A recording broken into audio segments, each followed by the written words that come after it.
In this demo, I'll be using the AWS Management Console to create a VPC, a virtual private cloud, or essentially what is really just a virtual network configuration in the cloud. But much like you would plan with an on-premises network, you have to think first about the need for it. Need it for a new workload, some kind of app? And also, do we need one or more subnets within it? What is the IP addressing going to look like? Do we need Amazon provided DNS name resolution, or do we have some kind of a workload that requires custom DNS? All of these things we had to have thought of ahead of time when planning the design of the VPC. So, assuming that we've done that, here in the console, we can just search for VPC and launch the VPC Management Console. Naturally, we can click Your VPCs on the left to get a list of any existing VPC definitions. But what we're going to do here is create a new one. So I'll click Create VPC. We get to select if we want to create just the VPC, so VPC only, or VPC and more, which would allow us to also define subnets. I'm going to choose VPC and more in this case. Either way, if we only did a VPC, we could go create the subnet resources after.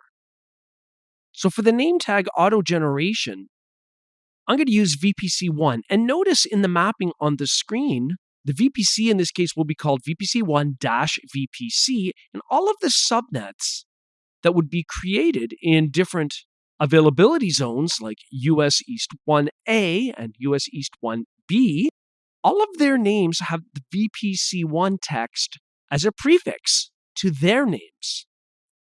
We then specify the IPv4 CIDR block if we're going to be using IPv4. Now there's a default one here, but if I've got something else in mind, I can put it in. Let's say I want to use the 14.1.0.0/16 range. /16 means we've got 16 bits in the subnet mask starting from the left.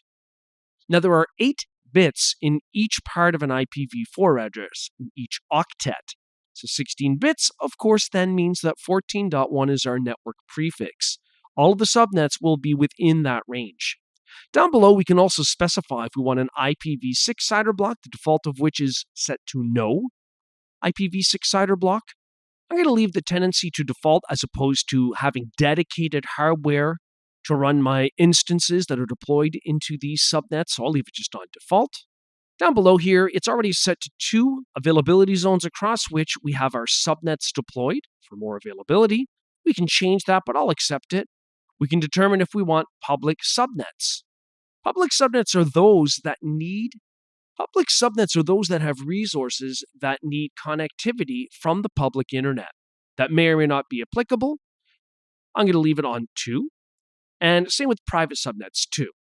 We can choose whether we want to have NAT gateways. NAT gateways allow resources like instances that only have private IPs to get out to the internet.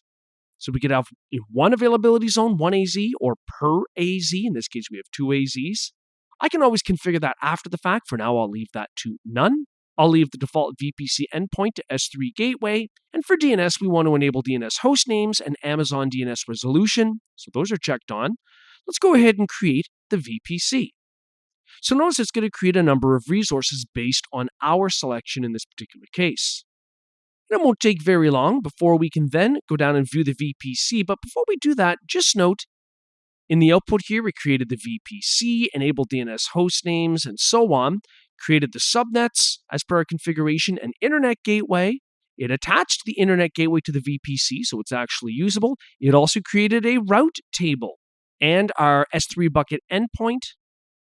So if I click View VPC, it simply takes us into the properties of our newly created VPC, where we have a number of the settings such as the tenancy, which we set as default, the IPv4 CIDR range, which began with 14.1 with a 16-bit mask, and the associated items like the DHCP option set, the main route table, the network ACL.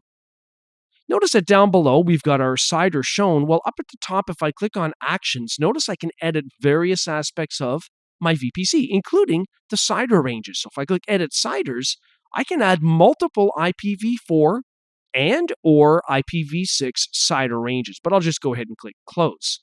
If I click Subnets, Then we've got some subnets, I'll just sort by clicking the name column here, that use our VPC1 prefix. Notice that if we select any of those subnets, down below, if we look over to the right, the IPv4 CIDR range will be within what we specified at the VPC level, which was just 14.1. In this case, it's 14.1.16.0 with 20 bits in the subnet mask. If I go to Internet Gateways, there's our VPC1 Internet Gateway. If I click to open up its details, it is attached to the VPC that we just created, VPC1. So at this point, we've got our functional VPC and related items into which we can start to deploy resources like EC2 instances.